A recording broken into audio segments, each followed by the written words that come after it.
Rachel. Thanks so much for coming on the show.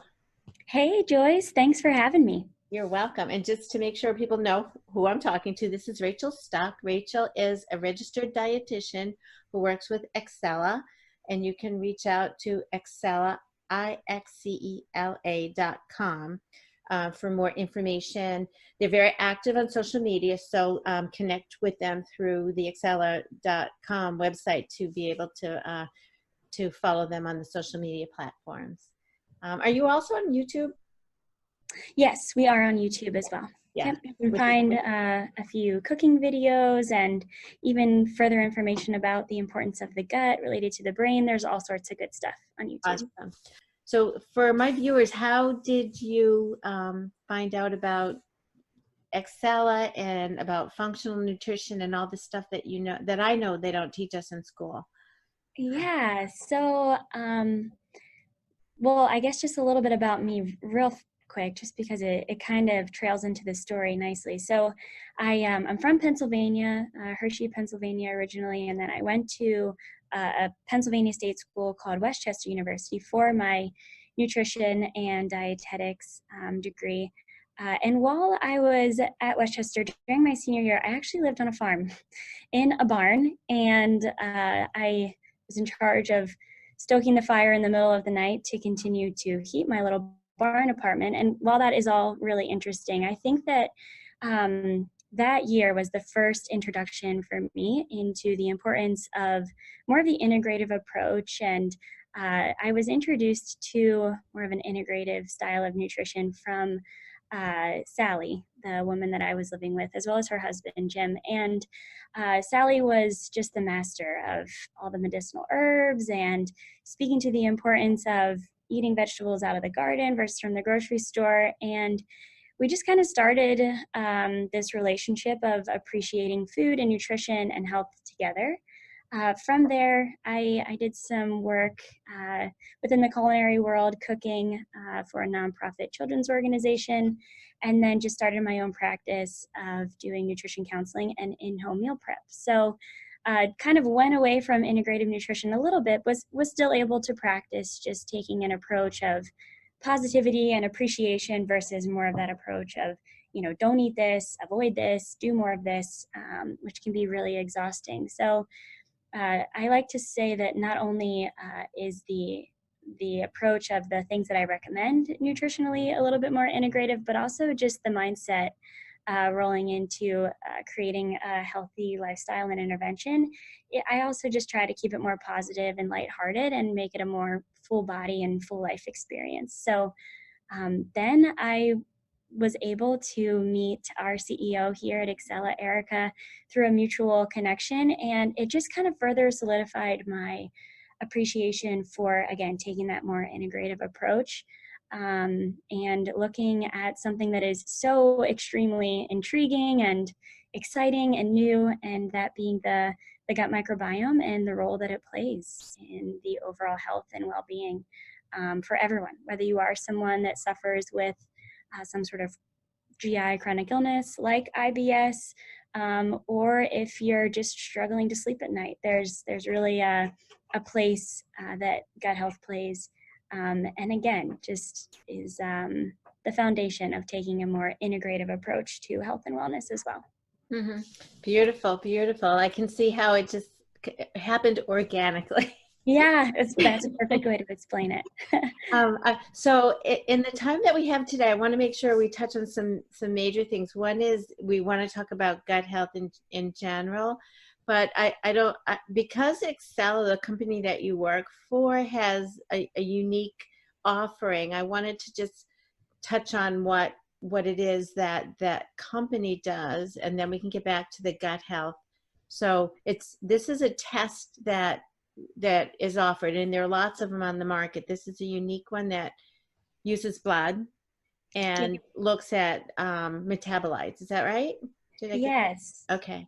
Yeah, good job. So Ixcela is a gut health test, but it is the only one of its kind. And as I learn more about the metabolites, which is what Ixcela tests, just overwhelmed and fascinated with the amazing research that has been done by our lead scientists, as well as our CEO, Erica, and some of the other scientists on our team. And so, like I said, Ixcela is the only one of its kind. And the way that it is unique is that instead of testing the stool or looking at a stool sample to gain an insight into the health of the gut microbiome, Ixcela takes a completely different approach. It's a little cleaner too, which is nice. No trips to the bathroom. Ixcela is going to test the health of the gut microbiome by looking at metabolites within the blood.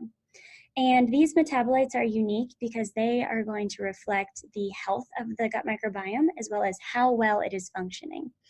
And because these 11 metabolites are related to the gut, whether they are affected by directly or they're produced by or they're somehow manipulated by the bacteria as well as the health of the bacteria and the intestinal cell lining, it's going to give us the full picture. So we like to say, instead of just looking at what comes out, because ultimately we want all of those good things to stay on the inside, we're going to give you a better understanding of how things are functioning, as well as not only if there is an imbalance of gut bacteria, but also how well is the diet supporting the gut? Or are there things within the lifestyle, or even maybe some sort of lifestyle activity that are affecting the gut microbiome? How well are you bouncing back from a round of antibiotics? So again, the big takeaway of Ixcela is that we're taking this amazing science of looking at the metabolites within the blood that are specifically related to the health of the gut microbiome, those little critters that live within your gut,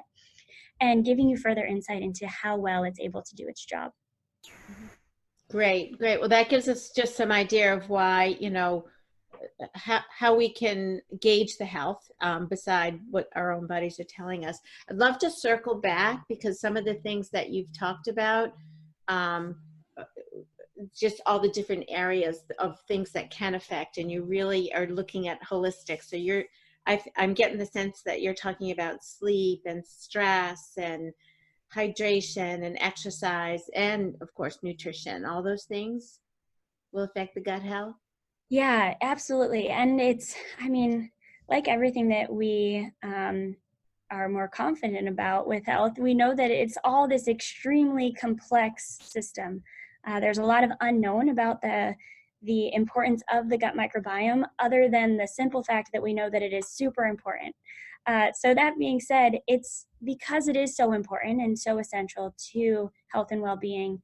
Not only does it play a role in affecting a lot of different things within our life, including things like exercise and sleep, digestion, of course, but also all of those things affect the health of your gut microbiome. So the Ixcela approach is definitely holistic, and often it's interesting because some of our recommendations are so simple and easy to understand and realistic to include in your lifestyle that people will think, well, what about that crazy supplement from, this one tree that I'm taking from this other company? And that being said, just really understanding the science behind the gut microbiome and being able to build a report and recommendations that are based on truly science-based, realistic recommendations. So like I said, because the gut is affected by so many different aspects of life, and the gut plays a role in helping to maintain all of the different parts of life, there's going to be recommendations for mind and mindfulness and meditation. There's going to be recommendations for body, whether that's everything from a more strength-based training to going out for a brisk walk, to doing restorative yoga, or maybe even trying a completely different exercise, something like stand-up paddleboarding. And then finally, like you said, nutrition is extremely powerful and an important part of maintaining the health of the gut microbiome. So Ixcela will offer, our recommendations are going to offer insight into specific foods to consider including, specific nutrients that will help maintain the health of the gut microbiome. So again, not only is the holistic approach really important for maintaining overall health, but again, it's extremely essential for maintaining gut health as well. It's not just a probiotic, it's not just proper sleep, it's not just yogurt. It's going to be a full variety of things, and the better we're able to tackle life as a whole. First, starting with realistic goals, the better that you'll be able to feel the benefit of not only gut health, but just overall health. Yeah, one of the things that that I've really gotten into a very more personalized approach with people and customized approach, and so I'm trying to adopt a more sophisticated intake form so I can really get a sense of where a person is starting. And that's one of the things I learned from going through some training with you as well, is how not one size doesn't fit all. And part of having a test like Ixcela and other things that we do to make an assessment is really important to gauge what's realistic, which is what you just said, to really make this fit so that we can customize it. So I love products and services that really support me as a practitioner in doing that and support my clients in doing that. Some of the things I hear about gut health, just to kind of take a little step back too, for some of our viewers who are confused, they hear gut health and they think it has to do with going to the bathroom or a cleanse or some type of evacuation process. And I'm like, well, that's not exactly, or they get it confused with the term leaky gut or other things. So I like to really simplify it and say, well, I think your second brain, that gut feeling you have, or the seat of your immune system. You hear a lot of general terms like that, and I like to really simplify it to it's involved in everything. And then kind of putting things in order. I like the expression to weed, feed, and seed the garden. Aha, I've never heard that. I love that. Yeah. So maybe just me loves that. Yeah, that's great. As a registered dietitian and somebody who's, especially because you've got so much more experience on the hands-on cooking part of it that you've than I have, because I'm like 5 Minute Sally over here with it's all good, but it's all but maybe you could address that, like how we would approach it first with what that means, weed, feed, and seed. Yeah, so like any intervention, it's really gaining that understanding, like you said, of your clients and what their goals are and what's realistic for them. So that first part of the intervention or that weed part is figuring out what can you do to eliminate some of the things that are going to be detrimental, or even kind of weed out all the things that are the most important, and really help to hone in. So you can take that part in several different ways. But again, just really focusing in on what the ideals and the nutrition philosophies and the goals are of your client. Again, the practice that we have is we try to respect and support in the best way we can.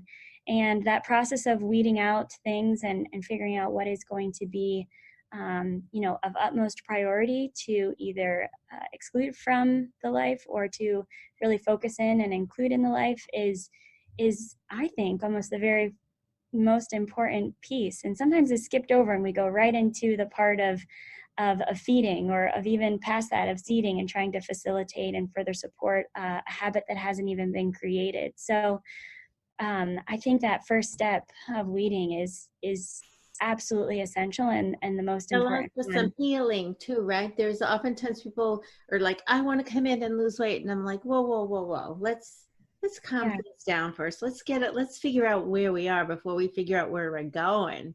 Absolutely. Yeah, and just so that you don't miss anything either, because that one little factor that you weren't able to build out in your nutrition questionnaire or get better understanding of, if it is something related to the gut, or maybe even just something as simple as sleep, that little piece of the puzzle could go a really long way. So I do think the idea of personalized nutrition and personalized health intervention is absolutely realistic for everyone. It's not just this far-fetched futuristic thing. Instead, it starts with the health professional of being able to build that comfort and the understanding of what it will take for someone to reach that ultimate goal.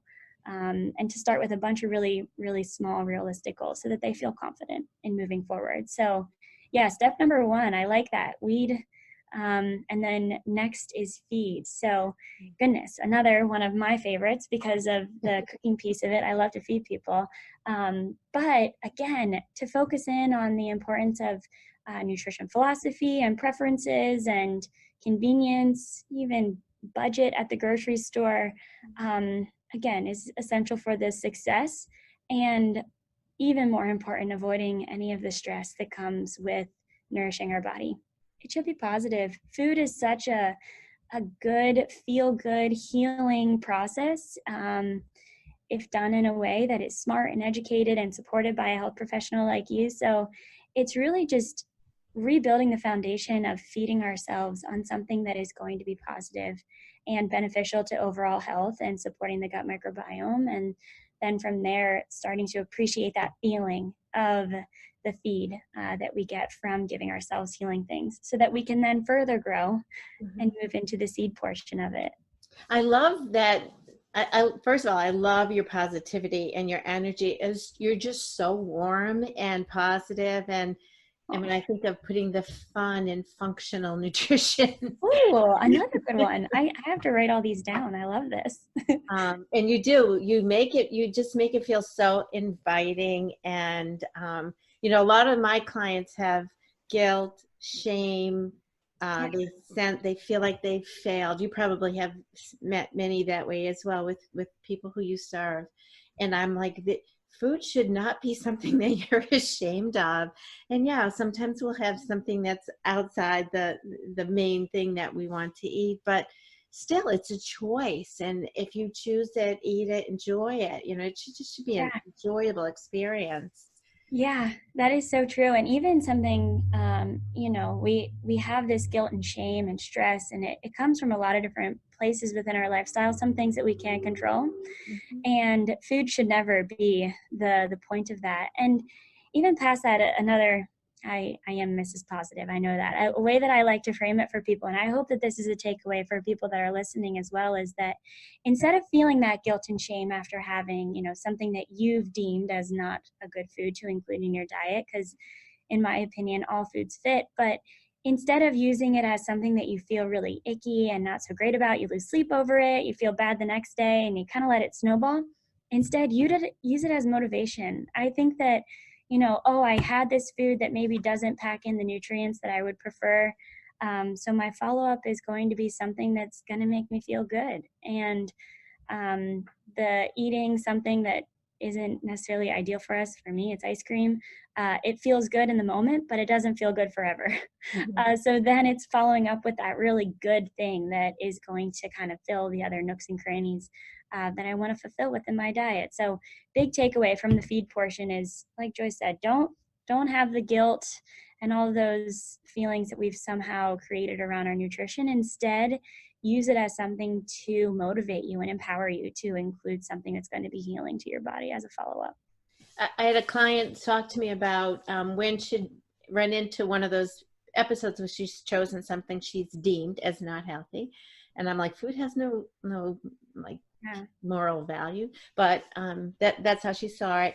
And she called it, then she said after that, she didn't have the emotional energy to do a hard reset. And that term really struck me. I'm like, what's a hard reset? And then it made me think of, oh, that's Monday. That's that thing we do since we blew it.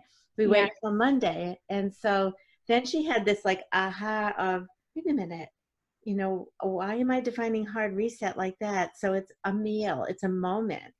And just like, if you can reset or soft reset, whatever you want to call it, reboot. Slow down, take it in, do all the things to help start the next minute, start the next meal, whatever. So, and having that background of saying, let's remove the moral judgment and just food is food and we eat it and enjoy it. Exactly. Well, and if you even think about individuals that struggle with gut distress, whether that is cramping, bloating, irregular digestion, even pain after eating, if you're going to couple that with this feeling of guilt and stress from your dietary choices, then what an awful way to completely sabotage the health of your gut microbiome. Since working with this company, I've also learned about the importance of stress management and, taking time to relax and that rest and digest. So not only should the guilt and the frustration and the stress that we put on ourselves around food be eliminated for just our overall well-being, but again, which you mentioned earlier about how the gut-brain axis and how, if we feel it in our stomach, we feel it in our head, or if we feel it in our head, we feel it in our stomach. So this idea that they're all so connected. So eliminating anything we can that's going to continue that vicious cycle is definitely worth, kind of getting rid of completely altogether, which is hard. So we'll give people that too. Yeah, yeah. Well, I just love the way that you are so accepting of where we are to begin with. We're all human and there's nothing broken. It's just, we want to feel better. So, so let's get on to seed. I'm curious to hear if we talk about the seeding the garden, what comes next? Like, how would you envision that piece? Yeah, that such a good question. Like this next piece. Okay, so the final seeding the garden place. Number one, I think comes from simple habits, which I'll touch on in a bit. But even more important is surrounding yourself. And this is part of the habits piece. But surrounding yourself with not only a community but a lifestyle and things within your life that are going to help support your habits and continuing to support your overall wellness. So what I mean by that is kind of like we talked about in the very, very beginning of this idea of realistic goals and starting small. And, don't go for the really big thing all at once, but just to focus on the small things that you can have the success on a daily basis, whether that's filling up your water bottle or, laying out your workout clothes the next morning because you want to go for a walk, or maybe something a little bit more, whatever works for you. So the idea of the seeding then is to not only surround yourself with the community of people that are going to support you, but to do things that are going to help you to maintain that lifestyle that are simple, that you can always have the success in. So don't sell yourself short of the successes that you're having on a daily basis, because then you'll never reach that ultimate. Even though they may seem small at the moment, they're still worthy to acknowledge and they build. Exactly. That's a perfect way to round it up or round it together, is that it makes sense too for the whole idea of seeding as well, because seeds are so small, but they grow into something so beautiful, especially if it's an asparagus plant, which is the most amazing plant in the world. But it's something that's worth thinking about for everyone who's working towards gut health, who's working towards overall health, of just the small little changes that you can do after you've had maybe even just 2 pounds of weight loss, if that's what your goal is, to continue to facilitate that further success with just those small pieces and continuing to plant every single day, not once a week, not, only here and there, but just to continue to support yourself. Don't lose that feeling that you've worked so hard to hold on to. It's the best gift that you can give to yourself. We always say that gut health is the best gift that you can give because it is so cyclical. It'll make you feel good, and you have good digestion, and then you feel good, and then you have good digestion, and back and forth. Your brain is clear. So don't ever give that up, because once you have it, it's the most valuable thing. It's awesome. And what I'm kind of chuckling inside because you've expanded my perception of this weed, feed, and seed, because I was thinking much more mechanically about it, of probiotics and prebiotics and things like that. Okay. And you've really helped me to think, wait a minute, we're seeding with lots of different things. It's not just the bugs and the prebiotic fibers and things like that. So, but preparing the garden bed, getting everything ready to receive all this goodness. Exactly. Well, because then, like you said in the beginning, that yes, a probiotic can be beneficial, and yes, yogurt is beneficial, and prebiotics, which I'll explain a little bit deeper after this thought, but total health and gut health are so much more than just one thing, so much more than just one pill. We need to do a lot of things to maintain the health of the gut, and it's everyday practices that are so important. It's more than just the supplemental probiotic on a daily basis, but probiotics, that being said, are extremely powerful, especially if you find one that's of highest quality. which can be hard because there are so many on the market. Yeah. Don't be fooled by the refrigerator section ones either. You can find a good quality probiotic that doesn't need to be refrigerated. More so want to look for one that has a variety of really research-based strains. A simple way is to look for the more strains, the better, but that's not always the case. You want to make sure that they are ones that have shown to be beneficial for whatever sort of symptom or struggle that you're trying to help manage. And then finally, the idea of prebiotics, which, thanks for bringing that up. It's such a fascinating component of food and even of gut health, is this idea of prebiotics. So as you can probably hear, that prefix pre makes it easy to remember, but prebiotics are indigestible fibers found in food that our body is not able to break down, but help to support the growth of our gut microbiome and even help to facilitate the growth along the entire GI tract. Fiber is bulking, so it's going to keep things moving.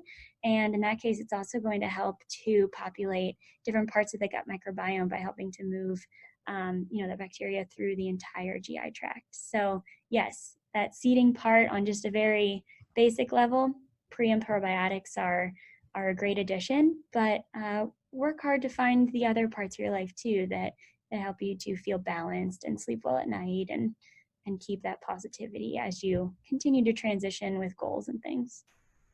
That's awesome. So I'm excited about the idea of being able to take all the stuff that I do with the physical stuff that I do with clients and advise people on. So yeah, here's the food, here's the lifestyle, but then to be able to have some system of assessing and reassessing and supporting the person through all these different ways, and because everyone's different, it can be an overwhelming piece for a practitioner. So I'm really excited to learn more about the Ixcela, in particular, the techniques and the services that Ixcela offers. And I know we'll go more into that when we do a webinar together, do some other stuff. But it's really exciting to see other companies from a different angle coming at the same personalized nutrition and fitness. It's not just fit nutrition itself, but the whole idea of fitness.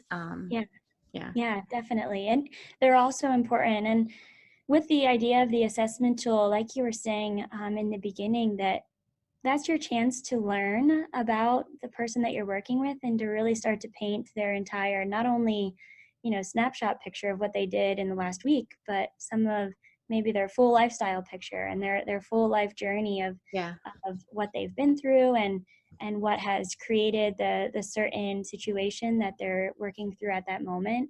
And with the help of technology and just amazing cutting edge science that is able to look at the health of the gut microbiome, instead of, as a health professional, I'm sure you felt this, someone comes into you and they're feeling all of these different symptoms and this is the diet they're following, these are all the things they're doing.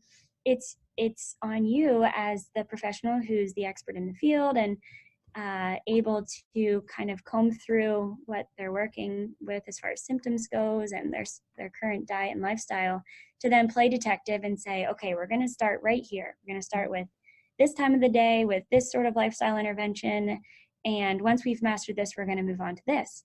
And while that is a great approach and every little bit of lifestyle change and healthy change is going to be positive, with the new science and with more cutting edge technology, we're able to take the guesswork out of it and pinpoint it even deeper.